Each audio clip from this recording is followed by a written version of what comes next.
Amém. Graças e paz, meus irmãos. Amém. Graças a Deus, nós agradecemos, louvamos o nome do Senhor pela oportunidade de estar na casa dele e também de retornar depois de alguns dias, de descanso. Conversando com minha esposa, disse, eu não me lembro ter passado 3 domingos assim em sequência fora da igreja, mas acredito que vocês foram bem supridos e nós louvamos ao Senhor por isso. Estamos alegres em retornar, alegres em rever os irmãos e alegre também pelo fato de continuarmos a exposição de Corinto. Nós vamos hoje fechar o capítulo 14, então quero convidar você a ler comigo do verso número 26 ao verso número 40. Nós vamos quebrar o fluxo do texto devido à quantidade de informações. Então, nós vamos ler do verso, ouviram minha voz, eles reconheceram. O verso 26 ao 40 é a nossa leitura, mas nossa exposição ficará até pela manhã, o verso 33, a parte A, ficando para a noite a parte B do verso 33 até o 40, mas nossa leitura será do verso 26 ao verso número 40. Ouçam o que diz a palavra do Senhor. Que fazer então, irmãos? Quando vocês se reúnem, um tem um salmo, outro tem um ensino, este traz uma revelação, aquele fala em línguas, e ainda outro faz a interpretação, que tudo seja feito para a edificação. No caso de alguém falar em línguas, que não sejam mais do que 2 ou, quando muito, 3, e isto sucessivamente, e haja alguém que interprete, mas não havendo quem interprete, fique calado na igreja, falando consigo mesmo com Deus. Tratando-se de profetas, fale apenas 2 ou 3, e outros julguem. Se, porém, vier uma revelação a alguém que esteja sentado, cale-se o primeiro, porque todos poderão profetizar um após outro, para que todos aprendam e sejam consolados. Os espíritos dos profetas estão sujeitos aos próprios profetas, porque Deus não é Deus de confusão, e sim de paz. Como em todas as igrejas dos santos, que as mulheres se conservem caladas nas igrejas, porque não lhes é permitido falar, mas estejam submissas, como também a lei o determina. Se, porém, querem aprender alguma coisa, perguntem em casa ao seu próprio marido, porque para a mulher é vergonhoso falar na igreja. Por acaso a palavra de Deus se originou no meio de vocês? Ou será que ela veio exclusivamente para vocês? Se alguém se considera profeta ou espiritual, reconheça que é mandamento do Senhor o que eu estou escrevendo para vocês. E se alguém o ignorar, será ignorado. Portanto, meus irmãos, procure com zelo o dom de profetizar, e não proíbam que se fale em línguas. Tudo, porém, seja feito com decência e ordem. Senhor, bendizemos o Teu nome, ó Deus, pela leitura da Tua santa lei.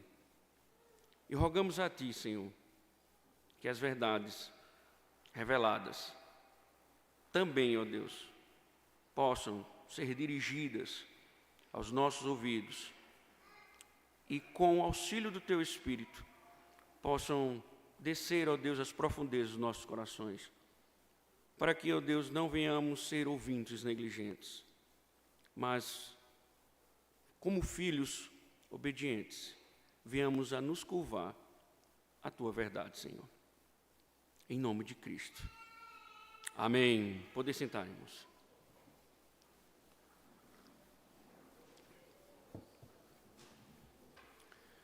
Terry Lee Johnson, um pastor presbiteriano, autor do livro Adoração Reformada, lembra algo muito importante sobre a adoração. Ele diz o seguinte: os reformadores e puritanos acreditavam que o modo de adorarmos é tão importante quanto o modo de sermos salvos, que a forma como adoramos, em grande medida, determina o Deus que adoramos. Caso adoremos de acordo com nossas imaginações e tradições, adoraremos, pelo menos em certo grau, a um Deus inventado por nós. Mas, quando adoramos de acordo com a própria instrução de Deus, adoramos o Deus existente, o único e verdadeiro Deus. Eu quero acrescentar ainda o que diz nossa Confissão de Fé de Westminster, no capítulo 21, na seção 1. Um modo aceitável de adorar o verdadeiro Deus é instituído por Ele mesmo e tão limitado pela sua vontade revelada, que não deve ser adorado segundo as imaginações e qualquer representação, inclusive invenções dos homens ou de Satanás, e sejam elas representações visíveis ou de qualquer outro modo não prescrito nas Sagradas Escrituras. Ambas as citações enfatizam, em primeiro lugar, que a adoração não se trata do que quero, e por isso não há espaços para imaginações, invenções humanas. Deus não é democrático nessa matéria, mas ordena como quer ser adorado. Porque, em segundo lugar, um modo errado, uma forma não ordenada, aponta para um Deus inventado, não um Deus revelado. Nesse sentido é que Emílio Garófalo acertadamente diz: pastel é questão de gosto. Eu, humildemente, julgo que pastel de queijo é insuperável. Mesmo as variações de queijo presunto, queijo calabresa e queijo chocolate são inferiores ao queijo puro, subjetivamente falando. Outros julgam que pastel mesmo tem de ser de carne, o resto é corrupção, canseira e enfado. Discordo da opinião, mas concordo, é subjetivo. Até acho bom que gostem do pastel de carne e assim sobra mais queijo. Infelizmente, as pessoas pensam que adoração é que nem pastel. De fato, irmãos, não estamos escolhendo entre um pastel e outro. Não é uma questão do que eu gosto. Deus não nos dá um cardápio, mas revela sua vontade. Porém, tente falar com alguém sobre culto bíblico e você ouvirá: mas a vida toda é um culto.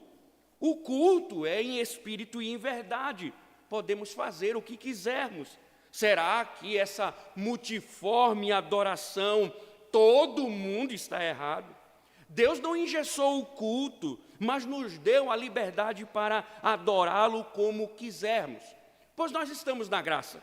Enfim, contrariando aquilo que acabamos de ouvir, culto, adoração para a igreja moderna, é um produto que atende os gostos do adorador. A igreja de Corinto tinha suas reuniões públicas, mas faziam o que bem entendiam. Por isso, Paulo precisou orientá-lo. Antes, o dom de línguas foi tratado e ficou evidente que, sem interpretação, é ininteligível, não edifica os crentes, nem converte os pecadores. Agora, neste texto, a correção ataca certa desordem, quando eles falavam em línguas no culto público, ao mesmo instante, resultando em um alto grau de culto individualizado na reunião da igreja. Seu antídoto, o antídoto paulino, é oferecer diretrizes, regular o culto, visando o conjunto, o corpo, a organização, autocontrole e preocupação com os outros. Paulo começa com uma exortação descritiva no verso 26. Depois, cada membro contribui com o corpo e tudo deve ser feito para edificar, tema que ele já tratou anteriormente. A isso seguem-se diretrizes, primeiro, para línguas e interpretação, verso 27 e 28. Em seguida, para profecia e discernimento, versos 29 a 31. Depois ele vai voltar a tratar do tema, regular a participação das mulheres no culto, verso 33, parte B, ao verso 36. Concluindo assim todo o seu argumento nos versos posteriores, verso 37 a 40, que será tema da nossa abordagem noturna. No mais, irmãos, observaremos que a igreja não tem a liberdade de fazer o que bem entendia, não tinha a liberdade de fazer o que bem entendia, automaticamente continua sem ter essa liberdade. Pelo contrário, veremos que a forma que Deus deve ser adorado está instituída por Ele, para refletir Ele mesmo. Então, regular o culto não é uma questão de engessar, não é uma questão de azedar o paladar do cliente, mas de obedecer a Deus. Porque um culto que não é ordenado pelo divino não é um culto bíblico e não adora o Deus verdadeiro. Portanto, ouça o que o Espírito diz às igrejas. Comecemos no verso 26, que Paulo diz o seguinte: que fazer então, irmãos, quando vocês se reúnem, um tem um salmo, outro tem um ensino, e este traz uma revelação, aquele fala em línguas, e ainda outro faz interpretação, que tudo seja feito para edificação. Desde o capítulo 11, trata-se dos erros praticados nos cultos públicos da igreja, participação das mulheres, Santa Ceia, e com uma longa argumentação tratou o apóstolo Paulo sobre a pluralidade na unidade e como o fundamento do amor regula a função das línguas e profecias. Sendo assim, ele pergunta: o que fazer então, irmãos? Isto é, qual é a conclusão óbvia disso tudo? O que vocês devem fazer após essas instruções? É o que Paulo vai explicar a seguir. Quando vocês se reúnem, está em vista, obviamente, pelo termo grego, reunir-se, e significa a ideia de reunir-se em assembleia pública, ou seja, quando vocês se reúnem, está em vista as reuniões públicas, o culto público, o culto dominical. Nela, nesse pensamento, pensando nas reuniões públicas, Paulo lança uma lista de manifestações verbais que ocorriam na igreja: cântico, ensino, revelação, línguas e interpretação. Sem a pretensão de ser uma lista exaustiva ou estabelecer uma ordem litúrgica, pois esse não é o propósito de Paulo, rapidamente ele conduz ao ponto de sua argumentação: fazei tudo para edificação. Edificar, termo originalmente usado para indicar o erguer literal de edifícios, conforme nós podemos observar em Mateus capítulo 2, verso 41, e Marcos capítulo 13, verso 1 e 2. Porém, aqui o termo ele é empregado metaforicamente para edificação espiritual. Em outras palavras, as atividades do culto público deveriam visar o crescimento, o amadurecimento, o desenvolvimento do corpo, espiritualmente falando. Champlin comentou esse texto e disse o seguinte: como um edifício qualquer é levado à sua totalidade e utilidade, mediante um processo contínuo de edificação e aprimoramento, assim também se dá no caso da alma humana, ou mesmo da comunidade de almas redimidas. Torna-se necessário um desenvolvimento gradual, porquanto nenhum crente se aperfeiçoa imediatamente, nem de maneira fácil. Ora, Champlin recorda que, quando convertidos, não existe mágica, mas um processo para amadurecimento. Assim, o culto com suas partes ordenadas, reguladas, funcionam com esse propósito.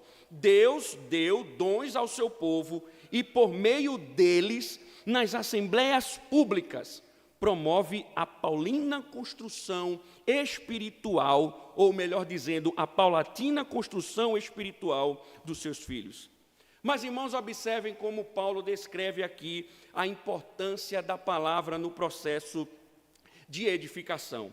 É bem verdade que outros dons já foram listados quando o apóstolo fez uma análise da pluralidade dos dons na unidade. Podemos pensar, por exemplo, nos dons de curar. Mas observe que esse dom, ele não aparece na lista, porque não é algo visado como elemento que edifica no culto público. Por isso, irmãos, que nós não temos cultos de curas e milagres, encontros de curas e milagres, como fazem algumas seitas e igrejas pentecostais. Na verdade, irmãos, a lista de Paulo, ensino, revelação, línguas, interpretação, que vocês já receberam as explicações, é de natureza verbal, isto é, são dons que comunicam a revelação, a vontade de Deus, ou seja, o conteúdo do próprio Evangelho descortinado. São dons de instrução, são dons que ensinam o povo, promovendo da parte de Deus, como nós observamos, exortação, consolação e edificação. O próprio Paulo chegou a dar essa ênfase quando escreveu à igreja de Éfeso, no capítulo 4, verso 11 a 13. E ele mesmo concedeu uns para apóstolos, outros para profetas, outros para evangelistas e outros para pastores e mestres, com vistas, ou seja, o ministério da palavra foi dado com vistas ao aperfeiçoamento dos santos para o desempenho do seu serviço, para a edificação do corpo de Cristo, até que todos cheguemos à unidade da fé e do pleno conhecimento do Filho de Deus, ao estado de pessoa madura, à medida da estatura da plenitude de Cristo. A ênfase é que, por meio desses dons que comunicam a vontade de Deus, por meio dos dons da palavra, a igreja é edificada, amadurecida, até que se pareça mais com Cristo. E isso permeia toda a Escritura. Nós somos gerados pela palavra da verdade. Diz as Escrituras que é ela que ilumina os olhos, converte a alma no Salmo 19, que nos torna sábios para a salvação, 2 Timóteo 3. Ela é a semente incorruptível pela qual nós somos lavados, Efésios 5. Ela é a lâmpada para os nossos pés, luz para os nossos caminhos, Salmo 119. Então, irmãos, perguntamos, como posso então imaginar que haverá melhor forma de crescer sem o ministério da palavra? Ouça o que diz Moisés em Deuteronômio capítulo 6, verso de número 6 ao verso de número 9. Observe bem o que o profeta diz a respeito da lei do Senhor.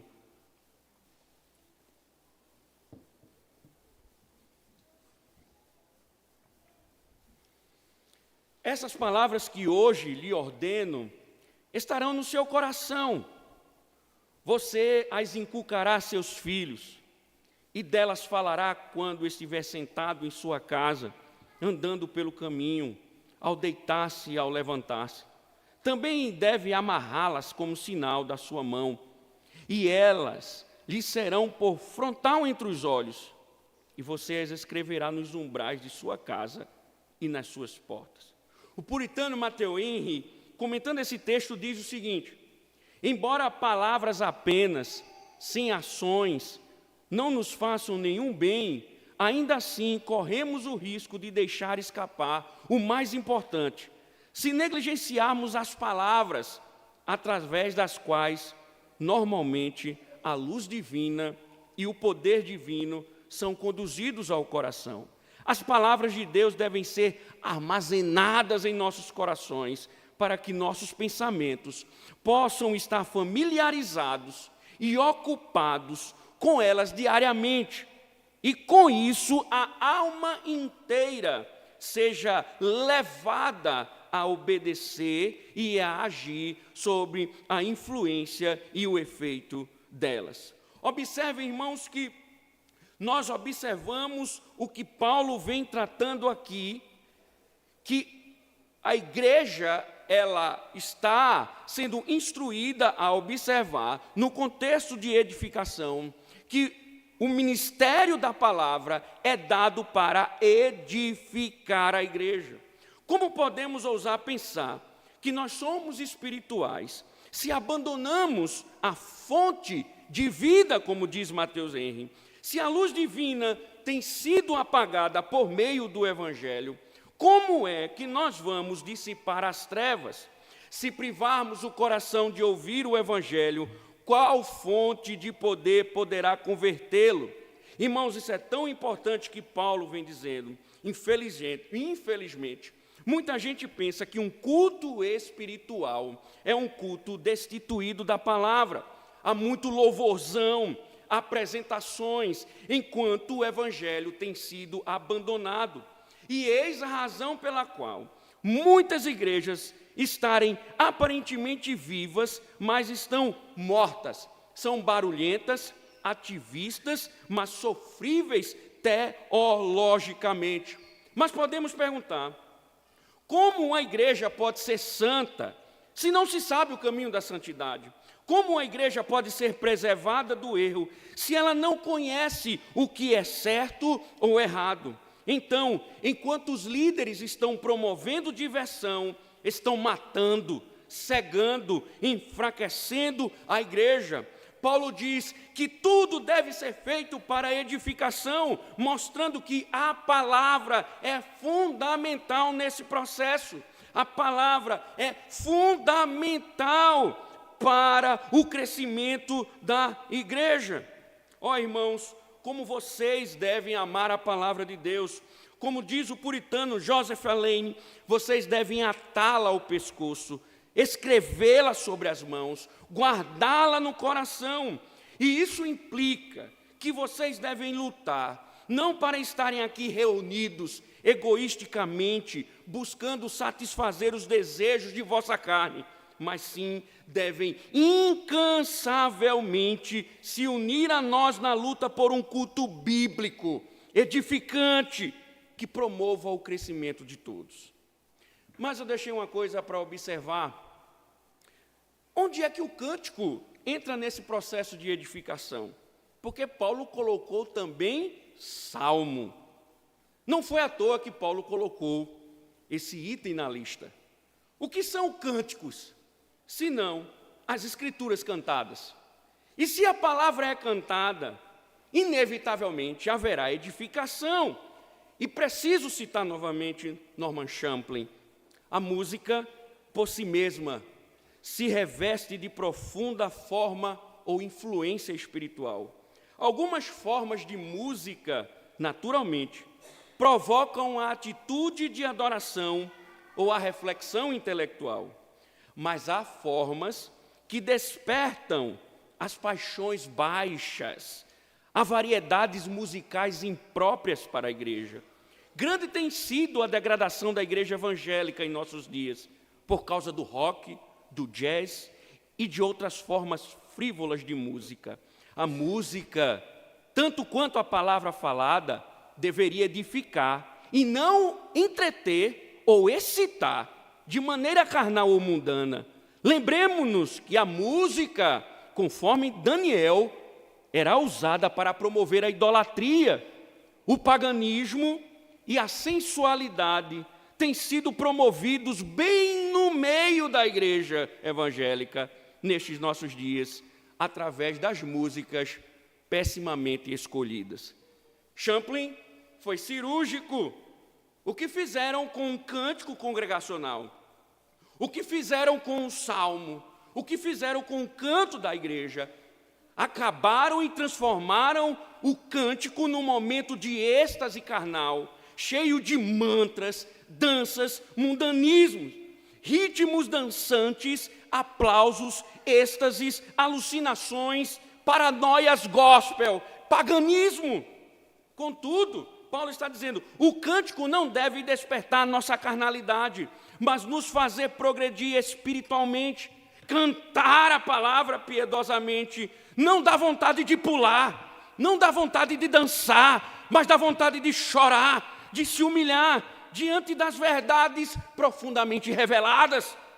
Entretanto, os louvores de nossa geração foram simplesmente dominados pelo humanismo. Vitória, Tem Sabor de Mel e tantos outros embalam os encontros carnais. Os cultos viram verdadeiras danceterias. Por causa disso tem se levantado um espírito imundo, contra o cântico de salmos, contra o cântico dos hinários. Porém, irmãos, seguindo o que acabamos de ouvir, a palavra de Deus deve ser cantada e somente ela. Não cantamos aquilo que faz sucesso, não cantamos aquilo que está na boca do povo, mas cantamos aquilo que é bíblico, porque Paulo diz, é a edificação do corpo que está em vista, não é a carne, não é para alimentar os desejos carnais, mas é a alma. Mas ainda precisamos considerar duas coisas importantes, antes de avançarmos no argumento de Paulo. Gordon Fee faz um alerta bem interessante. Observem, irmãos, a igreja ficava à mercê de si mesma e do Espírito Santo. Os líderes não podem entregar essa matéria à igreja, porque alguns irão desejar pastel de carne, outros desejarão pastel de queijo. Sempre haverá pedidos para se construir bezerros de ouro. Não gosto de salmos longos, prefiro sermões curtos, mas adocicados. Outros querem palmas, outros querem cânticos fervorosos, apresentações. Se a liderança ouvir a opinião de todos, buscando agradar a todos, quantos bezerros de ouro teremos? Mas quem disse que a congregação determina alguma coisa, ou está sob a responsabilidade dela determinar o que deve ser feito? Nem o povo, nem a liderança estão autorizados a fazer o que bem entende. O culto não é instituído pelo povo, mas por Deus. Portanto, o líder deve incansavelmente agradar a Deus, não o povo. E ainda que o povo critique, vá embora. O que importa é agradar a Deus. Líderes não foram levantados por Deus para construírem bezerros de ouro, mas para levantar, erguer o povo em direção ao monte, para adorar ao Deus genuíno. A segunda coisa que precisamos encarar está no fato de que há uma grande distinção entre devoção particular e pública. Há grande valor nas devoções particulares. Orar, ler e meditar nas Escrituras, ouvir sermões da internet. Enfim, a vida devocional particular é de grande proveito para a alma e deve ser estimulada em nossas vidas. O cristianismo primitivo também gozava dessa grande bênção privada, e nós perdemos bastante quando abandonamos essa matéria de devoção particular em nossas vidas. Não obstante, estão significando devoção particular além dos limites.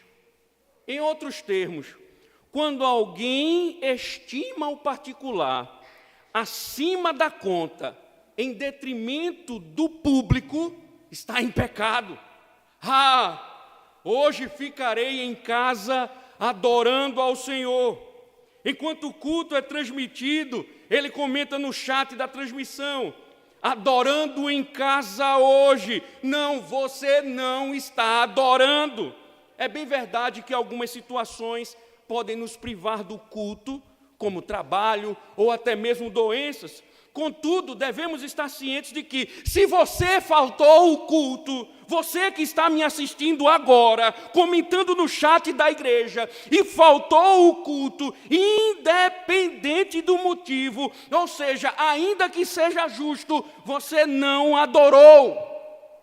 Você simplesmente assistiu uma transmissão. O que faz você cultuar é suas ações juntas com o corpo. Paulo disse, quando vocês se reúnem como corpo, não fora do corpo.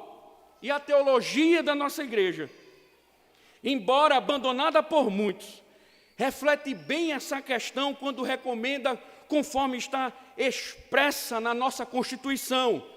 Prestem atenção o que diz a Constituição da Igreja. Os crentes, como indivíduos ou famílias, devem ordenar de tal sorte seus negócios ou trabalhos que não sejam impedidos de santificar o domingo. Não é o domingo à noite, não. É o domingo. E tomar parte do culto público.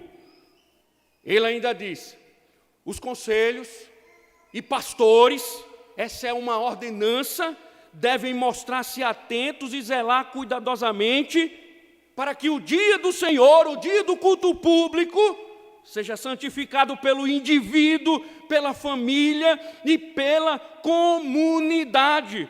Ou seja, o que a nossa Constituição reflete, mostra aquilo que a Escritura diz. Devemos deixar os nossos fazeres comuns para nos dedicar ao culto, adorar a Deus publicamente. E a razão de toda essa preocupação é que o culto é justamente instituído para edificar o povo, conforme Paulo revela. Porque vocês ouviram aqui nos últimos domingos, que é no corpo que os meios de graça operam. A verdade, ela é pregada, promovendo o crescimento da igreja. É um momento em que a igreja corporativamente é edificada. Na sua casa você pode ler as Escrituras, mas no culto público, Deus ergue o seu ministro para ser a boca dele. É no culto público que pode ser dito, assim diz o Senhor. Na sua casa você não pode administrar os sacramentos, mas é no culto público que você prova dos sacramentos, porque é elemento de culto. Por isso que não existe essa palhaçada de ceia e batismo online. Então entendam, irmãos, quando alguém se levanta negando o culto público, está se erguendo como mais sábios que Deus. Mas na verdade são tolos ímpios, que religiosamente desprezam a vontade divina. Então digo à igreja, não negligencie o culto, não negligencie as reuniões públicas, porque você está desprezando aquilo que edifica a sua alma. Você está desprezando aquilo que Deus instituiu para lhe preservar. Você está desprezando os meios que Deus colocou à sua disposição para lhe sustentar, para lhe guiar, para lhe conduzir. Não negligencie. Isso é tão importante, que com esse princípio de edificação, é que Paulo vai agora mostrar como funciona línguas e profecias dentro da estrutura de culto. Veja o verso 27 ao verso 28. No caso de alguém falar em línguas, que não sejam mais do que 2 ou, quando muito, 3, e isto sucessivamente. E haja alguém que interprete. Mas, não havendo quem interprete, fique calado na igreja. Fale consigo mesmo e com Deus. Depois de ordenar, irmãos, que todas as coisas sejam feitas para edificação, ele passa a mostrar como isso pode ser feito no que diz respeito a línguas e profecias. Porque línguas interpretadas e profecias tinham o conteúdo do Evangelho. Logo, ele começa tratando o problema maior, que é o problema das línguas. Nos cultos carismáticos de nossa época, pentecostais, para ser mais claro, é comum observar que nos momentos de êxtase espiritual, uma multidão fala em línguas ao mesmo tempo. Embora não haja interpretação, eles continuam a falar em línguas, fazendo barulho, porque eles entendem que isso é sinônimo de espiritualidade. A igreja de Corinto também tinha essa prática, tinha um êxtase desorganizado, e Paulo condena isso. Paulo trata isso. Primeiro, ele vai limitar a quantidade de pessoas, 3 é o máximo, não ao mesmo instante, mas sucessivamente. A expectativa, então, é que Quando um se levanta em línguas, espera-se que haja interpretação. Segundo, não havendo interpretação, o silêncio, ou a irônica devoção particular, seja o contentamento. Após o outro se calar, é que o segundo deverá falar, mas tem que ter interpretação. Se não há interpretação, também deve seguir o caminho do silêncio. Esta ordem está colocada para edificação da igreja. Sem ela, promoviam desordem. Era preciso ouvir primeiro aquele que falava, a interpretação,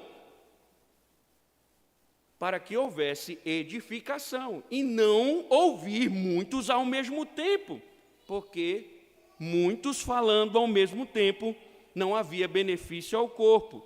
E Paulo chegou até a dizer, como nós observamos, isso só faz barulho, e até um ímpio, se ele entrar no culto, ele vai dizer que vocês estão loucos. Da mesma forma, ele vai orientar sobre a profecia. Veja o verso 29 ao verso número 31. Tratando-se de profetas, falem apenas 2 ou 3, e os outros julguem. Se, porém, vier uma revelação a alguém que esteja sentado, cale-se o primeiro, porque todos poderão profetizar, um após outro, outros para que todos aprendam e sejam consolados. Observe que ele começa com a mesma ordem. 2 ou 3 profetas devem falar. O modelo é o mesmo, sucessivamente. Mas observe algo interessante aqui, porque Paulo acrescenta algo. Ele diz que os outros julguem.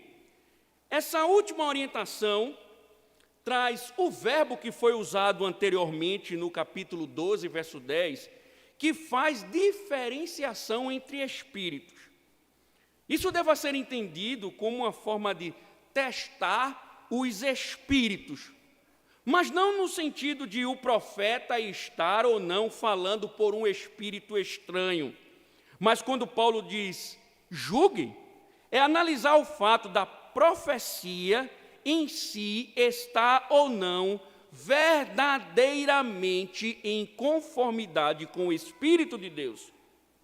Mas a pergunta curiosa que se levanta no texto é: por que Paulo não orientou essa postura com relação às línguas? Só no caso da profecia. E aí Calvino, o mestre Calvino, muito bem comenta. Minha resposta é que a profecia está embutida nas línguas, na forma em que um apóstolo entende o termo, pois as línguas eram usadas ou para discursos ou para a oração. Nos discursos, o intérprete assumia o lugar do profeta. E assim, esta era a principal e a mais frequente forma em que as línguas eram empregadas.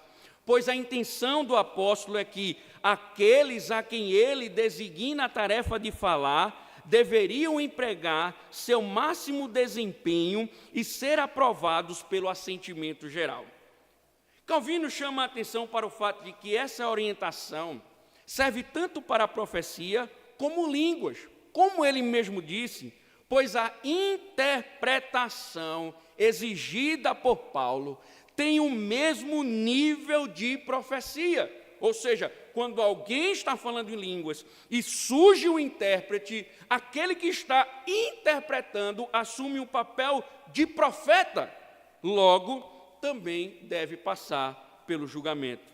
Então, manter essa ordem de no máximo 3, em Paulo, fantástico, possibilita a análise da ação daqueles que interpretam. Como poderia julgar se todos falassem ao mesmo tempo? Então, esta ordem possibilita a análise daquilo que está sendo profetizado. Ninguém, então, poderia ouvir revelações do Espírito sem julgar a possibilidade de alguns deles falar coisas contrárias ao Evangelho. Calvino chega a dizer: porquanto é um inestimável benefício que haja alguns que sejam experientes em formular juízo, a fim de que não se permitisse que fosse a sã doutrina pervertida pelas imposturas de Satanás, ou fosse de alguma forma corrompida por futilidades ridículas.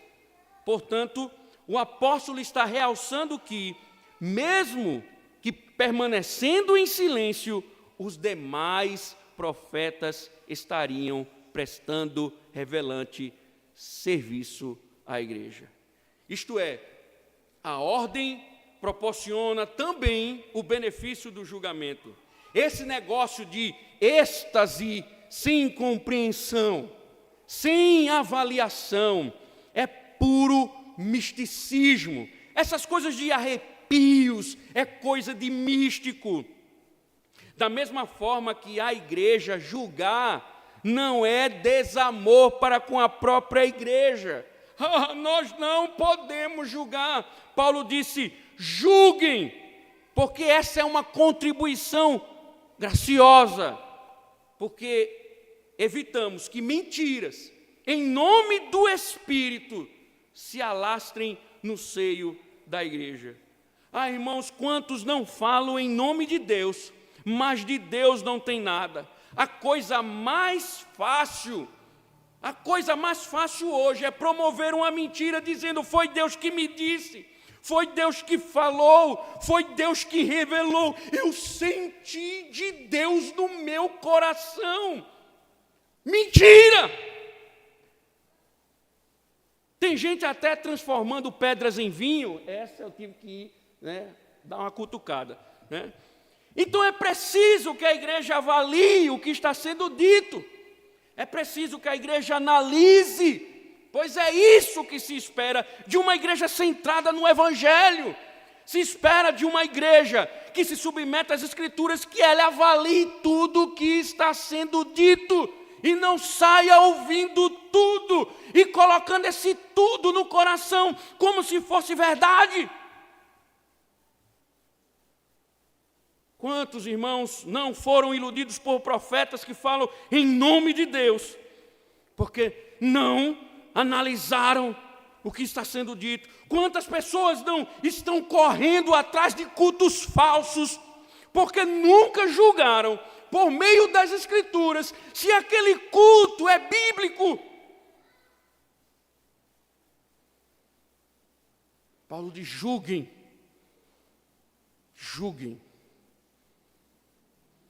E é por isso que a ordem é muito importante, porque a ordem produz aprendizado, a desordem promove o êxtase. A ordem carrega os benefícios, a desordem os malefícios. Mas qual a justificativa de Paulo para toda essa regulação? Ele começa dizendo, verso 32.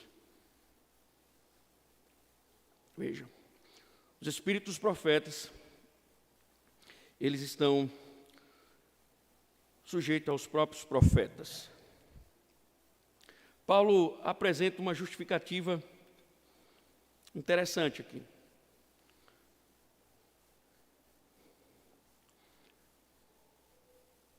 Tanto o regulamento do falar em línguas e profecia está em vista. Com essas palavras, Paulo tira a fala inspirada, cristã, da categoria propriamente de êxtase. É interessante, irmãos, porque o que Paulo está querendo mostrar, que a fala inspirada é algo radicalmente diferente da agitação frenética. Não há espasmos aqui, não há perda de controle. A pessoa que fala, ela não está em frenesi nem balbuciando. Tanto quem fala em línguas como quem profetiza estão conscientes e é plenamente capaz de exercer o domínio próprio. Irmãos, tem gente por aí que sente arrepios, queimação no estômago e ficam tão emotivos que começam a gritar glória e aleluia para todo lado. como se fossem dominados por uma força incontrolável. Por isso que nós aqui não apoiamos essa prática de ficar gritando no culto, glória, aleluia, todo mundo ao mesmo tempo, gritando alto, como se a justificativa fosse, é porque eu estou sentindo algo diferente. Eu já vi mulheres grávidas sair correndo no meio do culto por puro êxtase. Paulo está dizendo, isso é errado. Os profetas devem ter o controle, os que falam em línguas também, para que sejam edificados. Por isso que Paulo diz no verso 32 ou 31, porque todos poderão profetizar um após o outro, para que todos aprendam e sejam consolados. O domínio próprio. Então nós não estamos aqui para fazer barulho, nós não estamos aqui para encher os templos ou encher a igreja de glórias e aleluias, para vivermos uma espiritualidade desordenada, como vive o pentecostalismo de nossa época. Paulo está dizendo, isso está errado. E aí ele vai concluir na primeira parte do verso 33, veja. Porque Deus não é Deus de confusão, e sim de paz. Ele acrescenta nesse final uma justificativa teológica. A igreja de Corinto estava com o culto desordenado, desorientado, desorganizado, buscando cada um deles a exibição espiritual, como nós vimos, fruto do orgulho denunciado e entendimento equivocado a respeito da natureza dos dons. Paulo diz, isso contradiz o caráter de Deus. Deus não é um Deus de desordem, mas de paz. A ideia teológica no texto é crucial. O caráter da divindade cultuada por alguém se reflete no caráter do culto prestado por essa pessoa. Quer saber o Deus que ela adora? Olhe para o culto que ela presta. Quer saber que tipo de Deus essa igreja se curva? Olhe para o culto da igreja. Os coríntios, então, precisavam parar com esse culto que estava, segundo Paulo, distorcendo o caráter do próprio Deus, a quem vieram conhecer por meio do Senhor Jesus Cristo. Paulo diz, Deus não se caracteriza pela desordem, nem é a causa da desordem do culto de vocês. Deus não é Deus de desordem. O interessante, irmãos, é que o antônimo de desordem não é, contudo, silêncio ou decoro, ou mesmo ordem, mas Paulo diz paz. O que pensamos, ou o que devemos pensar? A palavra se refere, no mínimo, à sensação de harmonia, de um relacionamento. Ou seja, veja, a Trindade, embora três, Pai, Filho e Espírito Santo, estão em ordem, estão devidamente ordenadas, num relacionamento, num conjunto, numa harmonia. Então, quando todos estiverem reunidos no Espírito, vocês devem pensar na harmonia que reflete o próprio Deus Trino. O culto, ele reflete o próprio Deus. Então o povo, ele é chamado para viver de forma ordenada, colocar os itens, os elementos de forma ordenada, para que haja harmonia e edificação, ou seja, promover o bem do outro. Um culto falso aponta para bezerro de ouro. Um culto que Deus não ordena aponta para um Deus falso. Pode até ter, aparentemente, elementos da verdade, mas aponta para um Deus falso, porque não existem meias verdades. O que existe são verdades inteiras, completas, reveladas pela palavra de Deus. Então, quando uma igreja, ela chega a adorar, e ela adora conforme ela deseja, quando ela canta conforme os gostos dela, quando o ministro prega, não prega a palavra, mas prega o que provém do coração dele, não é a glória de Deus, não é o Deus das Escrituras que está sendo revelado, mas um bezerro de ouro acabou de ser erguido. É idolatria, não é o Deus das Escrituras. Mas, irmãos, em muitos casos, igrejas deduzem que um culto ordenado é sinônimo de frieza, de apatia espiritual. Por isso que, em muitos casos, os membros fazem o que bem entendem. Inclusive, coisas estranhas são vistas e aprovadas por todos. Devo considerar, irmãos, que de fato existem muitos cultos que denunciam igrejas mortas. Nós não podemos negar isso. E cultos muitas vezes bíblicos. E temos que combater essa ordem fria, sem sentimento, sem paixão, sem ardor. Por outro lado, o que Paulo está mostrando aqui é que tem que ter ordem, porque sem ordem não tem edificação. Sem a Escritura não tem benefício. Se um culto não tiver esses pontos fundamentais, determinantes, nenhum benefício está promovendo a igreja. Portanto, a frieza não pode justificar a desordem. O culto bíblico, irmãos, tem uma ordem, e tudo promove a edificação do corpo, não o seu gosto, não o seu egoísmo. Pastor, não gostei do culto hoje. O problema é seu. O culto não é feito para você, o culto é feito para Deus. E mais uma vez, volto a ressaltar a importância da palavra. Observe que o tempo todo está envolvido no tema do conteúdo do Evangelho.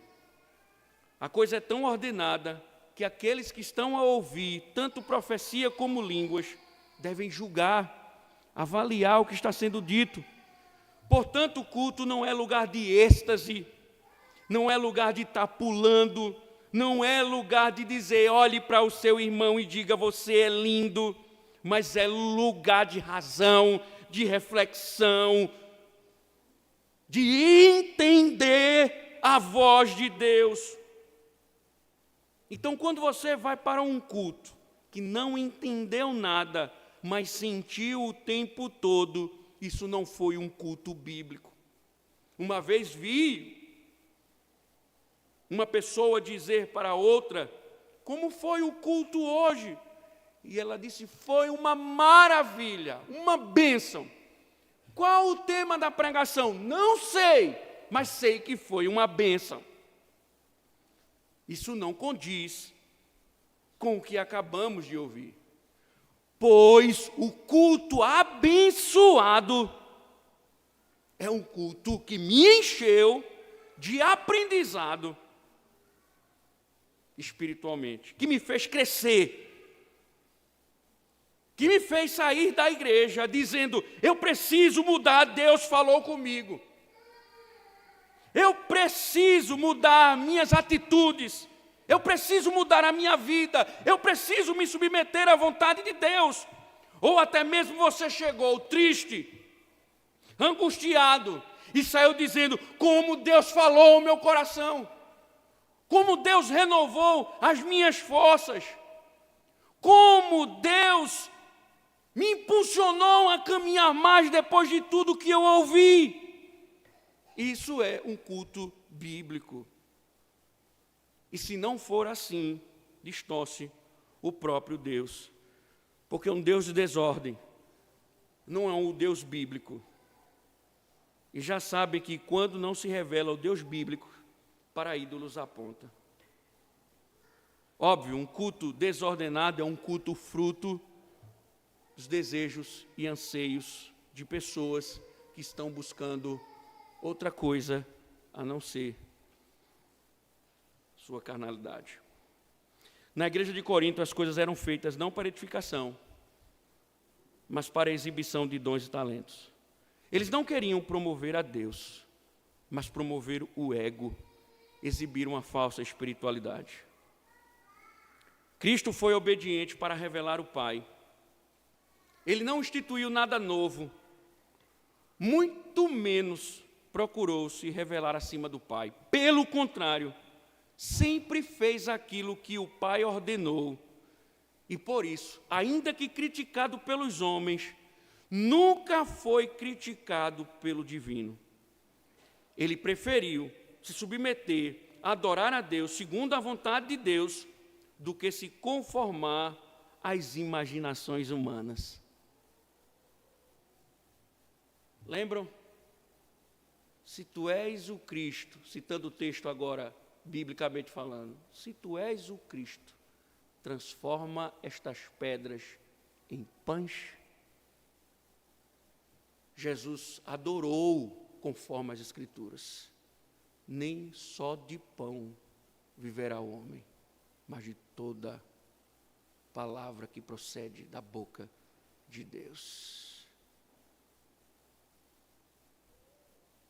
Se pulares daí, diz as Escrituras, o falso profeta dizendo, diz as Escrituras, Deus dará ordem ao teu respeito, para que não toque a planta dos teus pés.